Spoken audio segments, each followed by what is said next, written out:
সন্তান যদি আমার নবীর আকীদা বিশ্বাসের উপরে যদি মন্তব্যের কলম ছুঁড়ে দেয়, পিতার উপরে গজব চলে আসে, অভিশাপ চলে আসে, আপনার ঘরও কিন্তু বাদ থাকবে না। এজন্য আপনাকে আজকে জানতে হবে, আজকে বুঝতে হবে যে আমার ওয়ে কোনটা, আমার পথ কোনটা, আমি কোন দিকে রওনা করছি। সম্মানিত সুধীর, তাই আজকে আপনাদের কাছে আমার বিনয়ের সাথে অনুরোধ হলো, এই ফিতনা সমাজের মধ্যে আসবে। আল্লাহর হাবিব বলেন, বাদিরু বিল ফিতানি আমালান কাকাতিল লাইলিল মুজলিম ইউসবিহু আর-রাজুলু মুমিনান ওয়া ইউমসি কাফিরান ইউসবিহু মুমিনান ওয়া ইউমসি কাফিরান ওয়া ইউমসি মুমিনান ওয়া ইউসবিহু মুমিনান ইয়াবিউ দীনাহু বিআরাদিন মিনাদ দুনিয়া আও কামা ক্বালা আলাইহিস সালাতু ওয়াস সালাম। আল্লাহর হাবিব বলেছেন, ঘুটঘুটে অন্ধকার সদৃশ ফিতনায় পড়ার পূর্বে দ্রুত তোমরা নেক আমলের দিকে ধাবিত হও। সুবহানাল্লাহ বলেন না? কোন আমলের দিকে? যারা বলেন কোন আমলের দিকে? কে বলেছেন?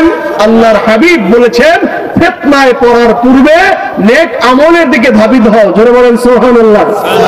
আমি জানতে চাই, নেক আমল চেনা দরকার আছে কি নাই?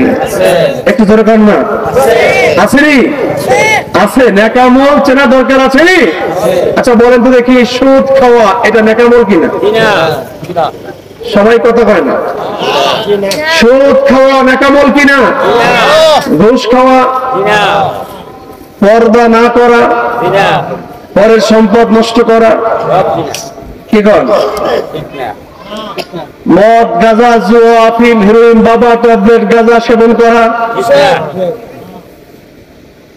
পরের সম্পদ নষ্ট করা, বাপ মার সাথে বেইজ্জতি করা, ওস্তাদ মুরব্বিকে কষ্ট দেওয়া, আলেম ওলামার সাথে খারাপ আচরণ করা, ইসলামের কোন মজলিসকে জাহান্নামের মজলিস বলা।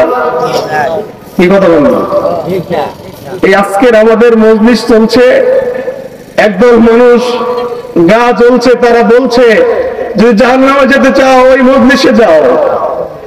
কি তো নাউজুবিল্লাহ বলেন না? বিশ্বাস হয় না? গাও খুব জ্বলছে, জ্বলতে থাকো, চলতে থাকো, কোনো লাভ নেই, কোনো লাভ নেই। আমাদের এই বাতি জ্বালিয়েছেন আল্লাহর ওলিরা, আর কিয়ামত পর্যন্ত এই বাতি টিপ টিপ করে জ্বলবেই জ্বলবে। কথা বলেন ঠিক কিনা?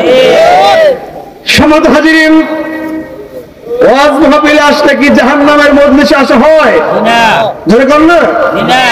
সে যদি আমার ভাই হয়, ফতোয়া দেয় যে এই মজলিসে গেলে জাহান্নামের মজলিসে যাওয়া হবে, এই মজলিসে গেলে বাতিলের মজলিসে যাওয়া হবে, যদি গুনাহ করতে চাও এই ধরনের আহলে সুন্নাত ওয়াল জামাতের মজলিসে যাও, এই ধরনের মন্তব্য যদি কেউ করে, তাহলে আমরা তাদেরকে একটু চেনা দরকার আছে কি নাই? ধরে বলুন, আছে কি নাই? তাই প্রিয় হাজিরিন, আল্লাহ রাব্বুল আলামিন বিশ্ব নবীকে অনেক ভাবে সতর্ক করে দিয়ে বলেন, কিয়ামতের পূর্বে সকালে মুসলমান থাকবে, বিকালে কাফের হয়ে যাবে, বিকালে মুসলমান থাকবে, সকালে কাফের হয়ে যাবে। আমাদের প্রশ্ন, একজন মুসলমান সকালে মুমিন থাকবে, বিকালে কাফের হবে, বিকালে মুমিন সকালে কাফের কিভাবে হতে পারে? রাসূল বলেন, ইয়াবিউ দীনাহু বিআরাদিন মিনাদ দুনিয়া আও কামা ক্বালা আলাইহিস সালাম। একজন মুসলমান দুনিয়ার সামান্য সম্পদের লোভে তার ঈমানকে বিক্রি করে সে নাস্তিক হয়ে যাবে, কাফের হবে, বেঈমান হবে, ইহুদিদের দালাল হয়ে যাবে। নাউজুবিল্লাহ বলেন না? বলেন তো দেখি, আমাদের দুনিয়ার সম্পদের দাম বেশি নাকি আমাদের আদর্শের দাম বেশি? জোরে বলেন। দুনিয়ার সম্পদের দাম বেশি না আদর্শের দাম বেশি?